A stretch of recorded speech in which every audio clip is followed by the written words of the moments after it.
7 jogos da 15ª rodada do Campeonato Brasileiro 2023 estão encerrados e é sobre eles que nós vamos falar aqui. Lembrando que ficarão de fora os jogos envolvendo Corinthians e Grêmio e América Mineiro e Vasco, porque foram adiados, tem a data modificada, e o jogo envolvendo Goiás e Atlético Mineiro, porque acontece na segunda-feira, que é o dia seguinte à gravação deste vídeo, certo? Então a gente vai falar sobre tudo o que aconteceu nessa rodada, sempre lembrando que você que está chegando agora, você deve se inscrever aqui no canal para receber mais vídeos e você pode avaliar esse vídeo também, que você me ajuda bastante deixando o seu like aí. Valeu? A gente vai usar nossa mesinha tática mais uma vez para começar falando sobre o jogo do Palmeiras, que enfrentou o Internacional. E a gente vai ver aqui como o Palmeiras foi escalado na partida de hoje, com o Everton no gol, na direita o Rocha voltando aí no lugar do Mike, Gustavo Gomes e a entrada do Murilo no lugar do Luan. Quando eles jogam nessa configuração modulada dos zagueiros, né? O Piquerez na esquerda, Zé Rafael e Gabriel Menino, Rafael Veiga, aberto na direita o Arthur, na ponta esquerda o John, substituindo o Dudu, e no ataque o Flaco Lopes, substituindo o Rony. Veio uma escalação um pouco alternativa aí, o Dudu e o Rony sequer viajaram junto com o time, não sei exatamente porquê, não foi divulgado o motivo, mas com essa escalação o Palmeiras então jogou contra o Internacional e não é segredo para quem acompanha aqui os vídeos que o Palmeiras não vive um bom momento e o Internacional também não. O Internacional tem uma dificuldade muito grande de jogar bola e o Palmeiras tem tido a mesma dificuldade. Então num jogo como esse você não pode esperar que vai sair o melhor clássico das Américas, aquele jogo fantástico, com certeza não. O Palmeiras começou concedendo alguns espaços ao Internacional com uma defesa meio frouxa. O Rafael Veiga perde um gol. Na primeira vez que o Palmeiras consegue chegar ao ataque, ele perde um gol feito lá pelos 20 minutos, quase que debaixo da trave ali na pequena área, ele dá um chutão, cobra um tiro de meta enfim, era a bola que era para determinar a abertura do placar, ele perde e o jogo segue meio mastigado, com muita disputa, muita briga pela bola, um jogo muito físico, mas com pouca plasticidade, né? Então a gente acabou não tendo muitos lances importantes. Lá só pro segundo tempo a gente teve, aos 13 minutos, o Gabriel Menino perde um gol também cara a cara, uma falha da zaga do Internacional, a bola sobra para ele, parece que ninguém esperava, nem a zaga esperava falhar, nem ele esperava receber aquele presente, e ele finaliza, o goleiro defende. O Palmeiras ainda tem algumas chances em bolas aéreas, que o goleiro do Internacional faz a defesa. A verdade é que, por mais que os dois times tenham jogado mal e estejam mal, o Palmeiras no segundo tempo jogou um pouco melhor, criou mais chances e finalizou mais ao gol do Internacional. Então não dá para dizer que foi uma partida catastrófica, mas diante do adversário que foi, sob as circunstâncias que foi, esperava-se um pouco mais, né? E não veio, não aconteceu. No segundo tempo, eu ainda estou com a mesa tática na tela, porque no segundo tempo tivemos algumas substituições que parecem ter mudado um pouco a forma do Palmeiras jogar por um instante, né? No lugar do Gabriel Menino entrou o Richard Rios aqui no meio, e nos lugares aqui do Flaco Lopes e do Rafael Veiga entraram o Breno Lopes e o Hendrick. Quando a gente teve essa entrada, o Breno Lopes veio jogar aqui na direita, onde já estava o Arthur. E aí o Arthur passou a jogar como se fosse o Rafael Veiga? Não, ele passou a jogar mais do lado do Hendrick, na verdade até um pouco aqui para a direita, né? E o Palmeiras passou a jogar como se for aqui um 4-4-2 por um instante, né? O Palmeiras tentou fazer isso em algum outro momento da temporada, agora me falha a memória se foi contra o Tombense na Copa do Brasil, enfim. Teve alguns jogos em que o Abel Ferreira, na ausência do Rafael Veiga, ele tentou essa formação. E como hoje ele precisou tirar o jogador, ele acabou optando por tentar isso mais uma vez. Mas também não funcionou tanto. O Palmeiras continuou sendo um time muito previsível, pouco criativo. Chegou, como eu falei, a finalizar, chutou algumas bolas e tal, quase marcou os gols nos erros do Internacional, mas não foi um grande espetáculo. Então, essa foi a atuação do time do Palmeiras e agora eu vou colocar para vocês os demais jogos da rodada.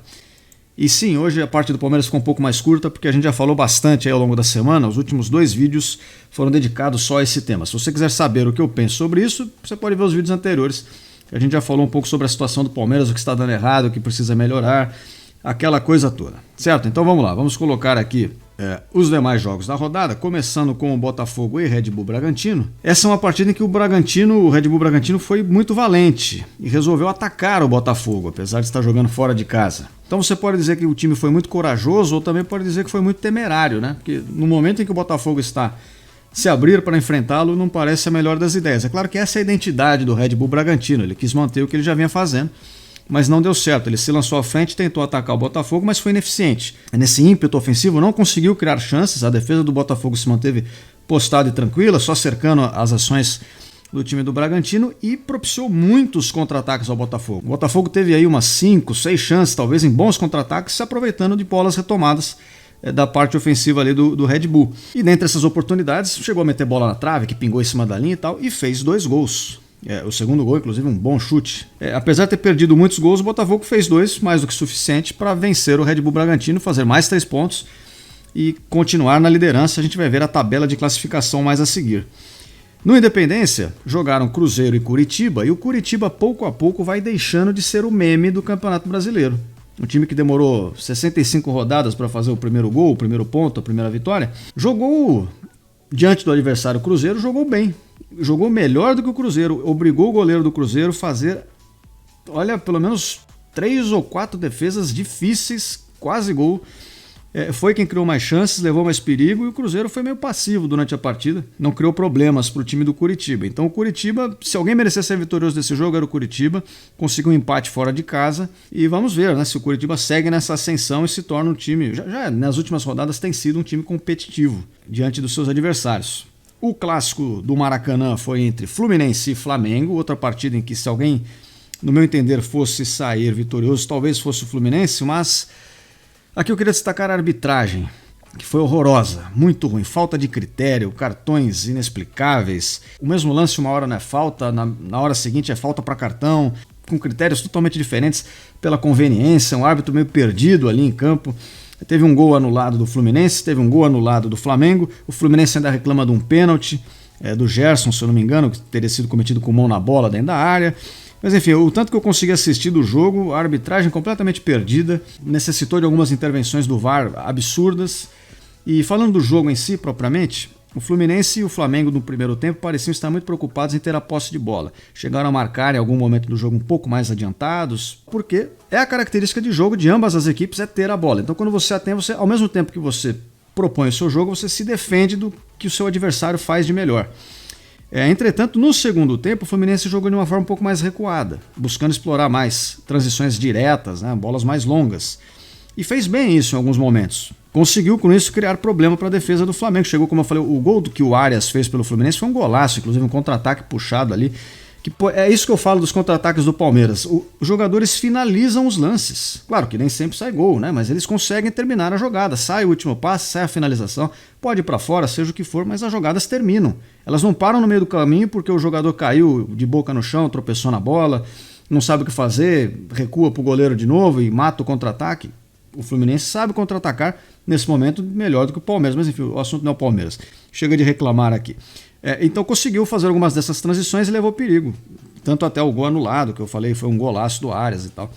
Mas enfim, criou mais que o Flamengo e a partida terminou 0-0 devido a esses gols anulados aí, que mantiveram o placar como ele esteve.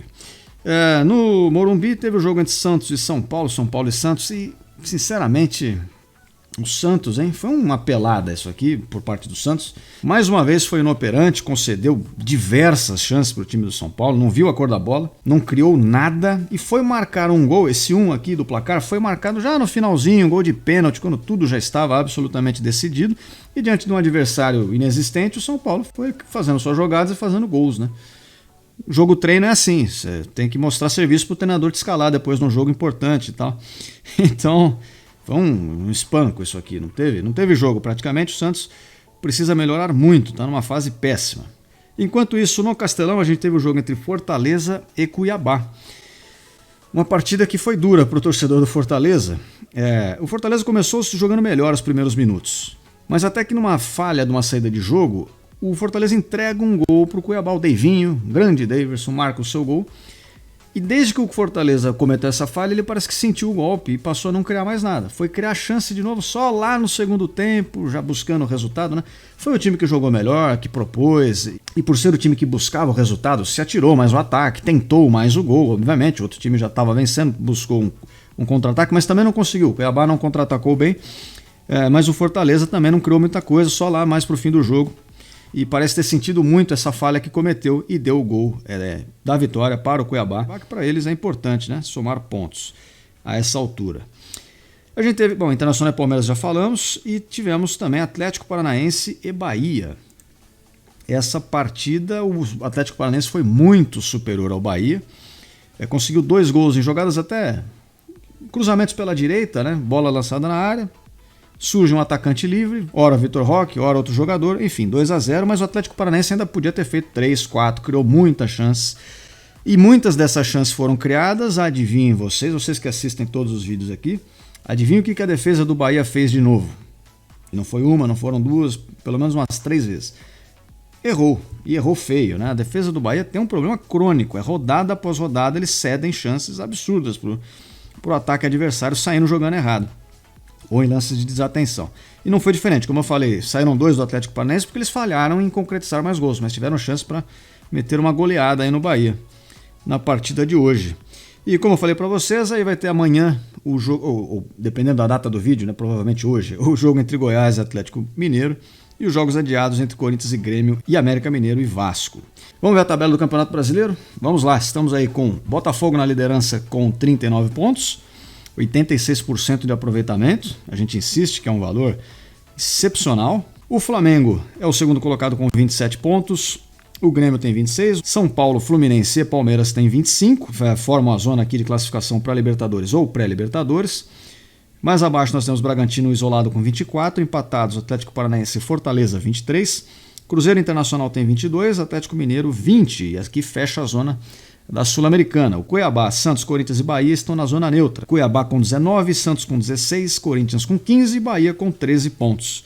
E na zona do rebaixamento, Goiás, Curitiba, Vasco e América Mineiro. Goiás e Curitiba com 11 pontos cada e o Vasco e o América Mineiro 9 pontos cada. Lembrando que o América Mineiro e o Vasco ainda jogam e o Goiás também ainda vai jogar contra o Atlético. Então essa classificação pode mudar a depender aí dos resultados. De repente o Bahia, por exemplo, pode acordar na zona de rebaixamento. Na terça-feira, no caso, né? Vamos ver aí. Segue o Botafogo líder como nunca, favorito à conquista do título por enquanto, mas lembramos também que estamos na 15ª rodada, está se acabando o primeiro turno.